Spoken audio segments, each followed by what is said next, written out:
같이 묵상 기도 드림으로 주일 예배를 하나님께 올려드리겠습니다.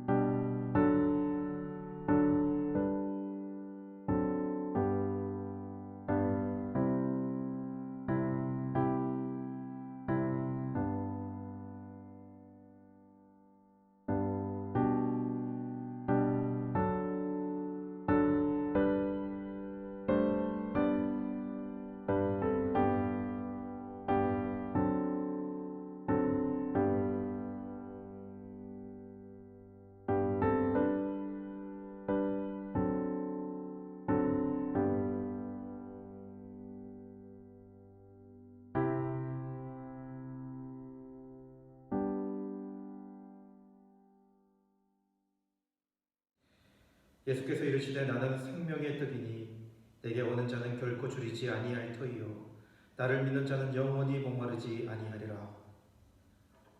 살아계신 하나님 감사합니다. 하나님의 은혜로 저희들이 이 땅에 믿음 가지고 살아가고 있습니다. 그러한 중에 저희들이 어려운 가운데서 각 개인, 각 가정이 흩어져서 우리 하나님께 예배드립니다. 흩어져 있지만 한 교회로, 한 마음으로, 한 심령으로 아버지를 예배하는 이 시간 하나님의 영광이 되고 온 성도들의 개인과 가정에 충만한 은혜가 되도록 역사하여 주시옵소서. 예수님의 이름으로 기도드리옵나이다. 아멘. 사도신경으로 우리의 신앙을 고백드리겠습니다. 나는 전능하신 아버지 하나님 천지의 창조주를 믿습니다. 나는 그의 유일하신 아들 우리 주 예수 그리스도를 믿습니다. 그는 성령으로 잉태되어 동정녀 마리아에게서 나시고 본디오 빌라도에게 고난을 받아 십자가에 못 박혀 죽으시고 장사된 지 사흘 만에 죽은 자 가운데서 다시 살아나셨으며 하늘에 오르시어 전능하신 아버지 하나님 우편에 앉아 계시다가 거기로부터 살아있는 자와 죽은 자를 심판하러 오십니다.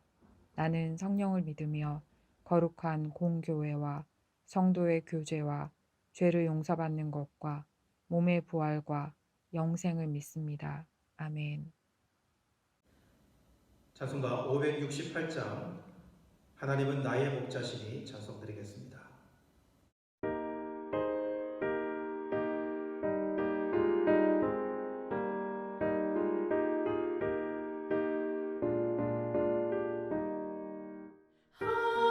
하나님은 나의 목자시니 내게 부족함이 없으리로다. 나로 하여금 푸른 풀밭에 누게 하시며 잔잔한 물가로 인도하여 주시네. 내 영혼을 구원하시오니 내게 감사함이 넘치나이다.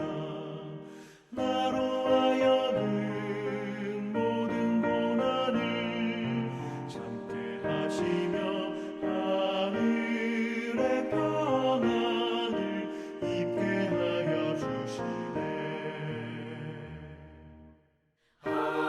하나님이 함께 하시오니 내게 두려움이 없으리로다. 나로 하여금 땅에 살아도 주의 안에서 이기고 이기게 항상 능력 주시네.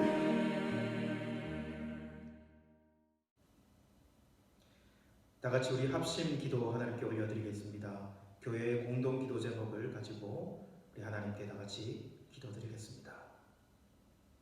타슈켄트 한인교회 공동 기도 제목.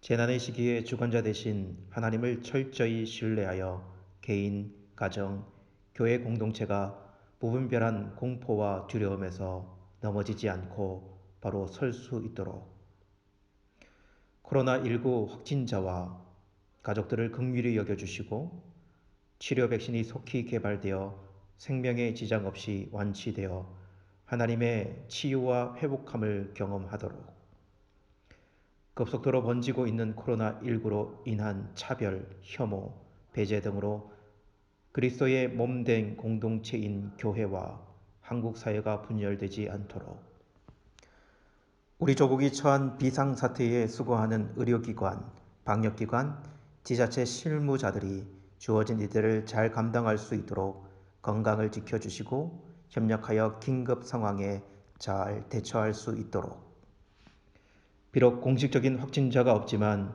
우리가 머무는 우즈베키스탄을 보호하시고 타슈켄트에 세워진 우리 교회가 안전할 수 있도록 주일에 드려지는 개인과 가정예배에 하나님의 크신 은혜와 축복이 있기를 주일 공예배가 속히 회복될 수 있도록 전 세계 지구 생명 공동체가 신뢰와 연대로 어려움을 극복하고 인간의 이기심으로 하나님의 창조 질서를 무너뜨리지 않도록 성경 봉독하도록 하겠습니다. 시편 23편 1절에서 6절 말씀입니다. 여호와는 나의 목자시니 내게 부족함이 없으리로다. 그가 나를 푸른 풀밭에 누이시며 쉴만한 물가로 인도하시는도다. 내 영혼을 소생시키시고 자기 이름을 위하여 의의 길로 인도하시는도다.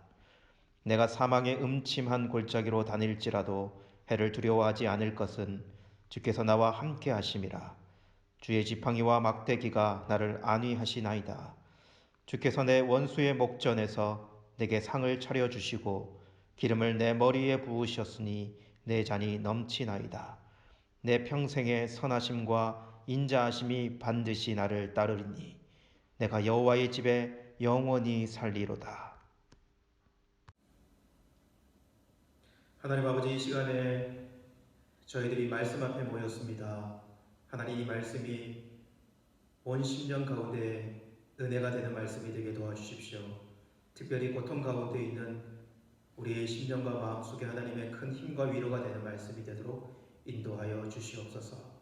예수님의 이름으로 기도드리옵나이다. 아멘. 우리 예수님의 이름으로 원한드립니다. 각 가정에 있는 성도님들 평안하신지요? 비록 코로나 바이러스로 인해서 저희가 함께 예배드리지 못하지만 오늘 나누어진 이 말씀을 통하여 하나님께서 함께 해주시는 우리 모두에게 있는 은혜가 있기를 간절히 원합니다. 여러분들은 여러분들의 어린 시절 여러분들의 마을을 소개시켜준다면 혹 우리들을 다 데려가서 인도해준다면 여러분들이 어디로 어떻게 인도해 주시겠습니까? 스테이지라고 하는 가수가 2014년대 소격동이라고 하는 그런 노래를 불렀습니다. 1980년대 그 가수가 어린 시절을 보냈던 자기 마을을 떠올리면서 동네를 떠올리면서 그렇게 노랫말을 지었더라고요. 노랫말을 보니까 좁은 골목 계단, 처마 및 고드름, 참새 소리, 시냇물 이런 노래 가사들이 나오는 거 보니까 어릴 때 고스란히 그에게 스며 있는 그 옛 추억, 자신만의 비밀 장소 이런 것들이 그 안에 들어있다라는 생각을 해보았습니다. 여러분, 이처럼 만약에 다윗이 자기가 어릴 때 살던 동네를 소개시켜 준다면 여러분 어떻게 소개시켜 줄 수 있을까요? 혹 우리 모두를 데리고 자기가 살던 그 동네에 가서 그것을 자기 동네를 인도해 준다면 어떤 장소들로 우리를 인도해 줄 수 있을까요?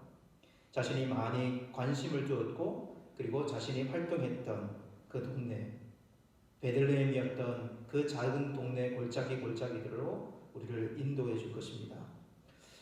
그 동네에서 다윗은 주로 양치기였으니까, 목동이었으니까 양치는 일들과 관련되어서 많은 장난도 치고 놀기도 했을 거라는 생각을 해봅니다. 그래서 다윗은 이 양과 관련된 많은 추억이 있는 장소들로 우리를 인도해 줄 텐데, 다윗이 주로 살던 그 동네는 쉐펠라라고 하는 그런 지역입니다. 이 지역은 산지와 그리고 평지 한 중간 정도에 있는 구릉지라고 우리가 생각하시면 참 좋습니다. 그래서 비가 아주 많이 오는 것도 아니고 그렇다고 비가 아주 오지 않는 것도 아니라 적당히 우기가 되면 비가 내리는 그곳. 그렇기 때문에 우리가 생각해 보건대 아마 그곳에는 적당히 많은 풀들이 자라는 곳이 있을 수 있었고, 그리고 그 토질은 석회암이기 때문에, 석회암, 특별히 강석회암이 아니라 푹석푹석한 이런 석회암이기 때문에 우리가 이렇게 손으로 파면 금방 파지는, 그래서 그곳에는 동굴이 아주 많은, 천년 동굴도 많을 뿐만 아니라 그냥 동굴을 만든 그런 것도 참 많이 있는 곳이 바로 이 셰펠라입니다. 그리고 또 하나의 특징을 꼽는다면 이 지역은 다른 지역에 비해서 샘들이 있을 수 있는 지역입니다. 저 위에 산지에 비가 내리면 그 비가 땅속으로 많이 스며들면 그 산지를 타고 쭉 내려와서 이 셰펠라 같은 지역에 물이 솟아나기 때문에 이 지역은 샘들도 찾아볼 수 있는 그런 지역이 될 수 있습니다. 다윗이 어릴 때부터 목자라고 한다면 그가 이 지역 자기의 많이 놀던 놀이터처럼 그가 다녔겠지만 아마 유심히 다니면서 보았던 것은 내가 만약에 양들을 데리고 온다면 내가 우리 양들을 여기 와서 여기에서 꼴을 먹여야지, 아니면 여기서 물을 먹여야지, 밤이 되면 여기서 잠을 재우면 되겠구나 라고 하는 그러한 마음을 다윗은 많이 가졌을 거예요. 우리가 아빠들이 출장을 가면은 그렇잖아요. 출장 가는 지가 너무 좋은 곳이고 여행지라고 한다면 다음에 우리 아이들하고 그리고 우리 아내하고 가족끼리 한번 와야 되겠다, 그렇게 마음을 먹는 것처럼 목자라고 한다면 분명히 그런 마음을 가져왔을 거라는 거죠. 그래서 우리가 쉽게 생각해 볼 수 있는 것은 무엇이냐면, 목자는 이런 자신의 경험을 바탕으로 한 분명한 지식이 있어야 합니다. 그 지식은 무엇에 대한 지식이냐? 양들을 인도할 때 양들을 먹이는 꼴에 대한 지식이어야 하고, 그리고 또한 양들을 마시게 할 수 있는 물에 대한 지식이 목자에게는 분명히 필요합니다. 꼴에 대한 지식은 어떤 풀을 먹이고 어떤 풀은 먹이지 말아야 되는가, 어떤 풀은 독초이고 어떤 풀은 양이 풍족히 먹을 수 있는 좋은 풀인가라고 하는 이 지식이에요. 그래서 좋은 풀이 있는 곳을 찾아내고 그 지식을 가지고 그 경험을 가지고 그 양들을 인도해 줄 수가 있고, 그리고 물도 마찬가지입니다. 어떤 물은 마셔도 되는 물인지, 어떤 물은 마시면 안 되는 물인지, 어떤 물은 그냥 고여있어 썩은 물인지, 어떤 물은 땅에서부터 솟아나는 샘물인지에 대한 지식을 가지고 그 장소를 알고 양들을 그곳으로 인도해야 되는 것은 분명히 목자가 가져야 하는 지식과 경험이라고 할 수 있습니다. 그렇게 우리는 양들의 건강과 생명이 얼마나 목자의 지식과 경험에 달려있는지에 대해서 생각해 볼 수 있어요. 어떤 목자의 인도함을 받는가, 어떤 목자의 인도함을 받는가에 따라서 양들의 안전함과 그리고 양들이 포동포동 살이 찌게 하는 건강함까지 그렇게 이야기될 수 있다는 거죠. 헛 병에 걸리거나 헛 먹지 못해서 죽는 양이 있다면 그렇게 인도한 목자의 탓일 수도 분명히 있다는 것입니다. 여러분, 다윗은 어떤 목자로 양들을 인도했을까요? 목자 다윗은 이 셰펠라 지역에 어디를 가면 양들을 풍족하게 먹일 수 있는 풀이 있는지에 대한 분명한 지식이 있었을 것이고, 어디에 가면 샘물이 솟아나서 목마른 양들의 무리를 데려가서 목을 축이게 할 것인지에 대한 분명한 경험과 지식이 있었을 것임을 우리는 생각해 볼 수 있어요. 밤이 되면은 안전한 동굴을 찾아내고 그 동굴에 가서 양을 쉬게 하고 맹수들의 공격에서 보호할 수 있는 그러한 지식이 이 목자 다윗에게 있었다는 사실을 우리는 생각해 볼 수 있습니다. 그러한 목자 다윗이 오늘 말씀에 고백하기를 2절 말씀, 그가 나를 푸른 초장에 누이시며 쉴만한 물가로 인도하시는도다 라고 고백합니다. 여러분, 2절 말씀에 오늘 이 그가라고 하는 이 그는 누구를 지칭하는 것입니까? 목자 다윗 자신이 아니라 여호와 하나님, 1절에서 고백하는 여호와 하나님을 지칭하는 것입니다. 그러니 하나님은 나의 목자이시다라고 하는 이 고백에는 다윗이 지금까지 지식과 경험을 가지고 양들을 인도했지만 그것과 비교할 수 없는, 모든 것을 다 아시는, 모든 장소를 아시고 모든 때를 아시고 모든 역사를 아시는 전지하신 하나님, 그 목자이신 하나님께 대한 고백, 그리고 모든 경험을 초월해 있는 그 하나님께 대한 신뢰를 가지고 오늘 이 고백을 하고 있다는 것이죠. 그 하나님이 푸른 초장과 쉴만한 물가로 인도하신다라고 하는 것입니다. 사랑하는 성도 여러분, 그렇게 우리는 오늘 이 말씀, 이 목자의 인도하심에 대한 이 말씀에 대해서 두 가지를 생각해 볼 수 있을 것 같습니다. 먼저는 하나님은 우리를 그의 무한한 지식으로 푸른 풀밭으로 인도하신다는 사실입니다. 2절 말씀에 그가 나를 푸른 풀밭에 누이시며 라고 기록하고 있습니다. 여러분, 이 말씀은 어떠한 영상을 떠올리게 할까요? 양이 실컷 아주 좋은 풀을 먹고 배가 불러서 땅에 배를 대고 이렇게 엎드려서 앉아서 웃는 얼굴을 하고 있는 그런 편안해 보이는, 만족해 보이는 그런 양의 모습을 생각할 수 있지 않습니까? 여러분, 이것과 같을까요? 하나님은 하나님의 백성들이 행복하고 하나님의 백성들이 풍족하고 하나님의 백성들이 정말 하나님 안에서 그런 만족함을 누릴 수 있는 꼴을 먹기를 하나님은 원하실 것입니다. 여러분, 그렇다면은 다윗에게 오늘 이 푸른 풀밭이라고 하는 이 고백은 어떤 의미일까를 우리 한번 생각해 보아야 됩니다. 우리가 자칫 잘못하면은 다윗이 단순히 왕궁에 차려진 진열된 음식을 풍족하게 먹고 배를 깔고 누워서 안락함을 누리고 그러한 아주 그냥 편안하고 완벽하게 만족될 수 있는 그곳으로만 인도되어진다고 생각할 수 있어요. 다윗은 그런 고백을 가질 수 있다라고 생각할 수 있지만, 그러나 우리는 이 부분에 대해서 한번 깊게 생각해 볼 필요가 있습니다. 여러분, 다윗은 풍족한 시절, 어떻게 보면 풍족하게 아무 걱정 없이 먹을 것이 풍족한 그 시절에 우리아의 아내를 범했던, 바세바를 범했던 사실을 우리는 떠올립니다. 심각한 죄악에 빠졌다는 것입니다. 여러분, 그것이 푸른 풀밭이라고 이야기할 수 있습니까? 오히려 그렇게 풍족한 그때가 다윗에게는 독초가 될 수 있다는 사실을 생각해 볼 수 있어요. 그래서 우리는 단순히 푸른 풀밭이 그때 나에게 주시는 좋은 것들이라고만 이야기할 수 없는 부분이 바로 이것 때문에 그렇습니다. 여러분, 우리가 아이들을 기쁘게 하기 위해서, 아이들에게 만족감을 주기 위해서 아이들이 달라는 대로 다 줄 수 있는가?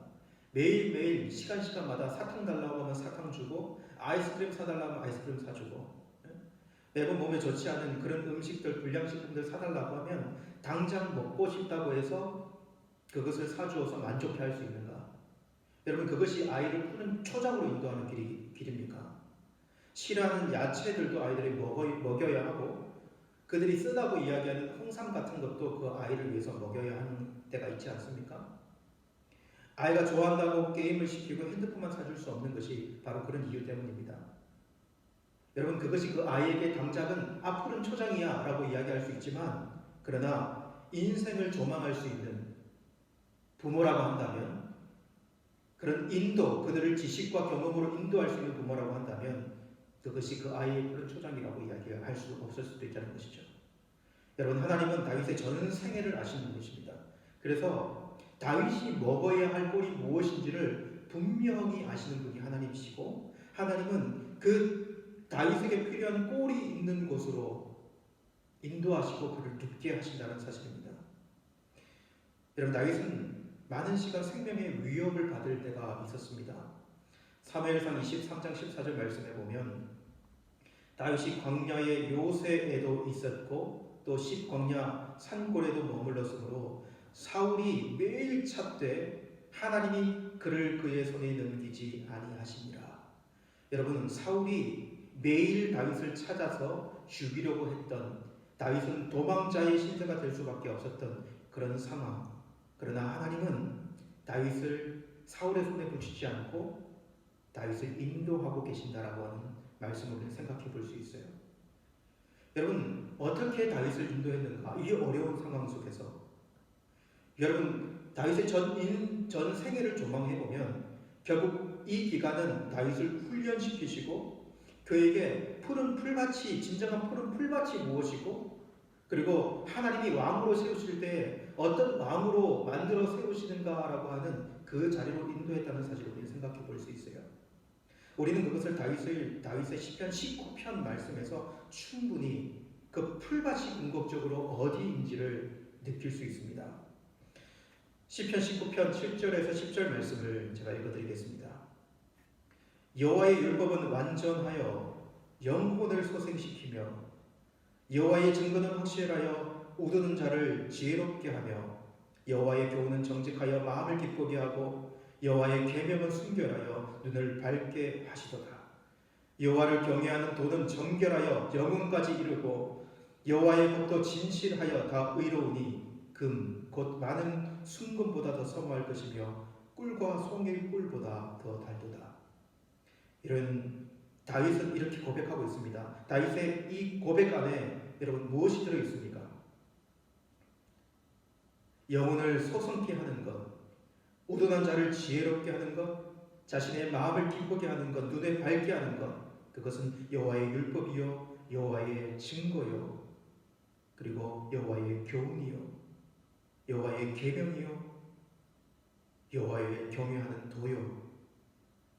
이렇게 다윗이 사모해서 꿀과 송이꿀보다 더 달달하고 이야기하는 하나님의 말씀이라고 하는 사실에 대해서 우리는 생각해 볼 수 있습니다. 결국 그는 이스라엘 왕이 되지만 말씀의 꼴을 먹는 왕이 되게 하시는 것을 우리는 생각해 볼 수 있어요. 하나님은 다윗을 결국 말씀의 자리로 인도했다라고 우리는 생각해 볼 수 있습니다. 여러분, 우리 예수님을 한번 생각해 보면 좋겠습니다. 예수님께서 베세다 들녘에 자신들을 따르는 많은 무리들을 앉힙니다. 그 앉은 사람의 수가 장정만 5천 명이었습니다. 그들은 그 자리에 예수님의 말씀뿐만 아니라 예수님으로부터 나오는 것들을 취하려고 모인 사람들입니다. 많은 사람들을 이제 먹여야 할 때가 되어서 그 앞에서 예수님은 기적을 베풀며 그들에게 음식을 먹이십니다. 물고기 2마리 떡 5개로 그들이 풍족하고 배부르게 먹이신다는 것이죠. 여러분, 그 자리는 아무 먹을 것이 없는 자리였음에도 불구하고 예수님으로 인해서 푸른 초장으로 변해버려요. 사람들의 배를 불리는 그런 푸른 초장. 그러나 예수님은 그런 기적을 일으킨 다음에 요한복음 6장 26절에 이렇게 이야기합니다. 예수께서 대답하여 가라사대 내가 진실로 진실로 너희에게 이르노니 너희가 나를 찾는 것은 표적을 본 까닭이 아니요 떡을 먹고 배부른 까닭이로다. 썩을 양식을 위하여 일하지 말고 영생하도록 있는 양식을 위하여 하라 라고 예수님 말씀하십니다. 여러분, 썩을 양식이 아닌 영생하도록 있는 양식은 무엇입니까? 이 푸른 초장, 이 꼴을 먹을 수 있는 이 양식, 영생하도록 먹을 수 있는 양식은 무엇일까요? 여러분, 오늘 말씀을 보면 1차적으로는 우리 주님 자신이 이 양식, 이 꼴이라고 하는 사실을 우리는 생각해 볼 수 있어요. 우리를 위하여 그의 육체를 내어주심으로 구원케 하시는 우리 예수님 자신이 영원한 생명의 꼴, 양식이라고 하는 사실이 오늘 말씀에 들어있습니다. 그래서 우리 주님을 믿는 것이, 우리 주님을 믿음으로 고백하는 것이 사실은 영원한 양식이라고 이야기할 수 있는 것입니다. 하나님은 이 세상의 모든 사람들이 우리 예수님께로 인도되어서 그리고 예수님 자신을 믿음으로 그 꼴을 먹음으로 영원한 생명, 배부른 생명을 얻기를 원하신다는 것을 우리는 생각해 볼 수 있어요. 그러나 여기에서 머물 수 없고 더 나아간다면 여러분, 우리 예수님은 말씀이라고 하는 것입니다. 우리 예수님은 로고스라고 하신다는 것을 우리는 생각해 보아야 합니다. 저는 이 말씀을 이렇게 적용해 보고 싶습니다. 여러분, 저와 여러분들은 이미 썩지 않은 영원한 양식으로 인도된 사람들입니다. 우리 모두들은 이것을 명확하게 고백할 수 있는 자입니다. 그러나 여러분, 더 나아간다면 날마다 우리는 로고스이신 우리의 말씀, 우리 예수님께로 인도되어야 하는가라고 하는 이 물음에 답할 수 있는 자들이 되어야 한다는 것입니다. 살아있는 하나님의 말씀, 그것은 먹은 자이지만 우리를 살리는 하나님의 말씀으로 인도되는 것. 우리가 가진 성경을 예수님을 통하여 먹여지는 하나님의 말씀으로 받아들이는 것, 이것이 푸른 초장으로 인도되는 것과 얼마나 관련이 있는지를 생각해야 합니다. 여러분, 예수 그리스도를 통하여 하나님의 말씀을 날마다 받아들이는 것, 구약에 있는 많은 율법조차도 예수님을 통하여서 우리가 날마다 말씀으로 받아들이는 것, 이것이 여러분 우리가 푸른 초장으로 날마다 인도되어 그 꼴을 먹을 수 있다는 사실인 것을 우리는 생각해 볼 필요가 있습니다. 여러분, 우리 예수님은 말씀으로 인도되어지는 푸른 초장입니다. 여러분, 거기에는 독초가 없습니다. 개개인의 욕심으로 인도되어지는 곳에는 독초가 지천에 깔려있지만 우리 예수님께로 인도되어지는 하나님의 말씀 속에는 독초가 있지 않고 우리를 온전한 실만한 풍족하게 먹이시는 푸른 초장으로 인도되어 우리를 누이시는 풍성함이 있다는 사실을 우리는 기억하여 여러분, 우리 예수님을 통해서 하나님의 말씀으로 인도되는 우리의 모습이 있기를 원합니다. 두 번째로는 오늘 말씀에서 우리를 쉴만한 물가로 인도하기 원하신다라고 하는 말씀입니다. 2절에 쉴만한 물가로 인도하시는도다 라고 기록합니다. 여러분, 다윗에게 이 쉴만한 물가라고 하는 것은 어떤 의미일까요? 우리가 잘못 생각하면은 휴식이 있는 곳, 여름 휴가를 보내는 아주 푸른 에메랄드 그 빛깔을 가지고 있는 그런 호수나 바다로 인도되는 것, 이렇게 생각할 수도 있을 것 같아요. 수영복을 걸치고 스노클링을 하고. 여러분, 이것은 단순히 육체적인 신만을 의미하는 것인가 라고 하는 부분을 생각해야 합니다. 여기에는 이 안전한 물, 썩지 않은 물로 인도되어 풍족하게 마시고 그 물로 인하여서 우리가 충분히 해갈하고 만족할 수 있는 물가로 인도된다라고 하는 의미인데, 여기에는 우리의 영적인 갈급함, 우리의 영적인 목마름에 대한 의미가 충분히 들어있다는 것입니다. 이 말씀을 다윗에게서 조금 더 구체적으로 찾는다면 시편 51편 말씀을 우리가 좀 생각해 볼 필요가 있습니다. 여기는 시편 51편은 다윗이 정말 하나님 앞에서 범죄한 이후에 회개한 그런 시편의 말씀이 기록되어 있습니다. 다윗이 가장 두려워할 그 일생에서 가장 두려워했던 것이 무엇인가를 우리가 이 말씀에서 엿볼 수 있어요. 51편 10절에서 12절 말씀을 읽어드리겠습니다. 하나님이여, 내 속에 정한 마음을 창조하시고 내 안에 정직한 영을 새롭게 하소서. 나를 주 앞에서 쫓아내지 마시며 주의 성령을 내게도 거두지 마소서. 주의 구원의 즐거움을 내게 회복시켜 주시고 자원하는 심령을 주사 나를 붙드소서. 다윗은 언제나 여호와의 영의 충만한 가운데로 인도하기 원했다라고 하는 사실을 이 말씀에 생각해 볼 수 있어요. 여러분, 왜일까요? 다윗은 이미 성령께서 자신에게 임하는 것이 무엇인지를 알고 있는 사람이었고, 성령을 통하여 그의 심령이 충만하게 만족할 수 있는 그런 충만한 해갈함이 무엇인지를 알고 있는 사람이었음을 생각해 볼 수 있어요. 그의 마음이 정결케 되고 그의 영이 정직하게 될 때 자신 안에 흐르는 생명수의 맑은 물이 무엇인지를 아는 사람이었습니다. 그런데 물이 고여버리고 물이 썩어버렸습니다. 사울에게 하나님의 신이 떠나버리고 그의 영혼이 얼마나 망가지고 그에게 어떤 악신이 들어와서 그를 지배하려 보는지를 분명히 보았던 이 다윗은 우리아의 아내를 범하고 우리아까지 죽였을 때 다윗 안에 떠나버리는 그 성령의 역사를 그는 경험했던 것입니다. 그래서 주의 성령을 내게서 거두지 마시라고, 정한 마음을 창조하시고 정직한 영을 새롭게 해달라고 눈물을 흘리며 하나님께 기도하는 이 다윗의 모습을 우리는 생각해 볼 수 있어요. 이 고백 안에는 다윗이 영원한 생명수를 마시기 원하는 간절함이 들어있는 것이죠. 여러분, 우리 예수님의 말씀을 한번 들어봤으면 좋겠습니다. 예수님이 사마리아의 성 수가라고 하는 동네, 그게 야곱이 우물이 있는 곁에서 사마리아의 한 여자를 만납니다. 그 여자를 만나서 그 여자와 대화하는 한 장면 중에 요한복음 4장 13절에 14절 말씀이 기록되는데요. 제가 한번 읽어드리겠습니다. 예수께서 대답하여 이르시되 이 물을 마시는 자는 다시 목마려거니와 내게 주는 물을 마시는 자는 영원히 목마르지 아니하리니 내가 주는 물은 그 속에서 영생하도록 솟아나는 샘물이 되리라 라고 기록합니다.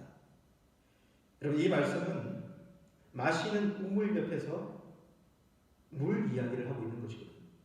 마시는 우물 옆에서 물 이야기를 하는데 어떤 물인가 라고 하는 거죠. 지금 내가 목이 말라서 나의 목을 적실 수 있는 우물 옆에서 영원히 목을 마르지 않는 그 물에 대한 이야기를 이 여인과 나누고 있다고 하는 것입니다. 여러분, 그 물이 무엇입니까? 그 물이 영원토록 솟아나는 샘물이 되는 그 물은 무엇인가라고 하는 것이죠. 바로 우리 예수님이 주시는 영원히 목마르지 않는 그 물을 예수님이 이야기하고 있는 것이죠. 여러분, 오늘 이 말씀을 통해서 우리는 기억하기를 원합니다. 우리는 예수님 안에서 이 영원토록 솟아나는 샘물을 마시는 자여야 한다는 사실을 우리는 기억해야 합니다. 하나님은 예수님 안에서 마실 수 있는 그 샘물로 우리를 인도하기 원하신다는 것을 우리는 기억해야 합니다.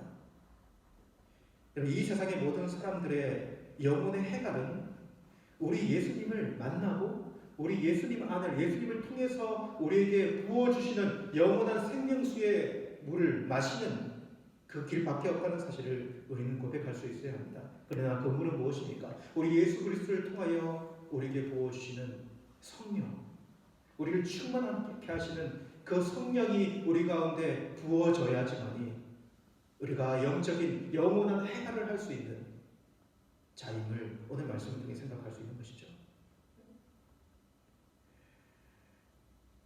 여러분, 우리 각자를 우리는 돌아볼 필요가 있습니다. 여러분, 우리의 영혼의 쉼은, 우리의 영혼의 해갈은 예수 그리스도를 통하여 우리에게 주시는 성령의 충만으로 이루어진다는 사실입니다. 여러분, 그리스도인들이 아무리 여름 휴가를 내서 휴양지를 가고 아무리 야외에 나가서 재미있는 시간을 보내어도 그러한 것들이 우리의 영혼에 참된 쉼을 줄 수 있는가, 여러분 한번 생각을 해보십시오. 그러한 것이 우리의 영혼의 생명수, 생수를 마시게 할 수 있는가라고 하는 거죠. 여러분, 우리는 정확하게 구분할 수 있는 부분이 필요합니다. 우리의 육신의 쉼과 우리의 육신의 안식과 그리고 우리의 영혼의 쉼과 우리의 영혼의 안식에 대한 구분이에요. 우리의 육신의 쉼과 안식이 우리를 쉬게 하고 좋은 곳에 가서 거기서 휴양하는 것이 우리의 쉼을 줄 수 있지만, 그러나 우리의 영혼의 쉼이라고, 영혼의 안식이라고 하는 것은 그렇게 주어지는 것이 아니라는 것이죠. 우리가 예수 그리스도의 보혈을 의지하여 성령을 구할 때 성령은 우리 안에 참심과 만족을 허락해 주신다는 사실을 우리는 고백할 수 있어야 합니다. 그렇기 때문에 우리는 날마다 우리 안에 참 생명수의 샘이 흘러가기를, 우리의 영혼을 적실 수 있는 참 생명수가 우리 안에 흘러나기를 하나님께 간구하고 구하는 자들이 되어야 하지 않겠습니까? 이사야 55장 1절에서 2절 말씀에 너희 목마른 자들아 물로 나오라, 돈 없는 자도 오라, 너희는 와서 사서 먹되 돈 없이 값없이 와서 포도주와 젖을 사라. 너희가 어찌하여 양식이 아닌 것을 위하여 은을 달아주며 배부르지 못할 것을 위하여 수고하느냐. 나를 청종하라. 그리하면 너희가 좋은 것을 먹을 것이며 기름 거친 것으로 즐거움을 얻으리라. 여러분, 우리 하나님은 우리의 참된 목자가 되십니다. 자신의 목숨을 아끼지 않으시는 성실하신 목자 되신, 우리에게 참된 부족함이 없는 만족을 주시는 목자이심을 우리는 이미 고백했었습니다. 그 목자인 우리 하나님께서 이제는 우리를 인도하시기를 원하십니다. 우리를 너무나 잘 아시는 완전한 지식과 우리가 한 번도 경험해보지 않은 그러한 것으로 완전히 알고 계시는 하나님께서 우리를 인도하기를 원하십니다.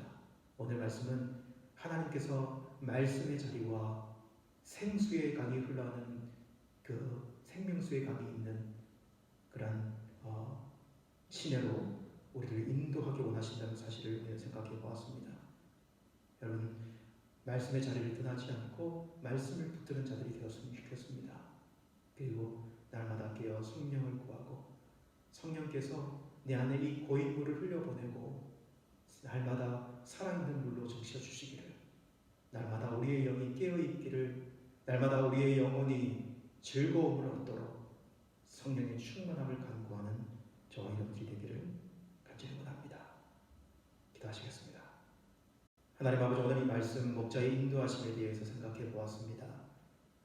하나님, 성실하신 목자, 을을 위하여 자신의 목숨을 아끼지 않으시는 목자, 참된 만족을 주시는 우리 목자께서 우리를 인도하시기 원하십니다.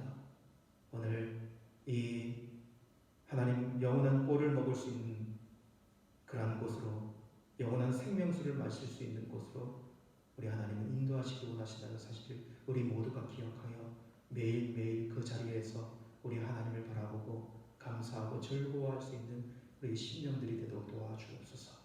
예수님의 이름으로 기도드리옵나이다. 아멘. 이 시간에 우리 봉헌 찬송 드리도록 하겠습니다. 찬송가 411장 내 마음속에 찬송하시면서 준비하신 예물을 하나님께 올려드리겠습니다.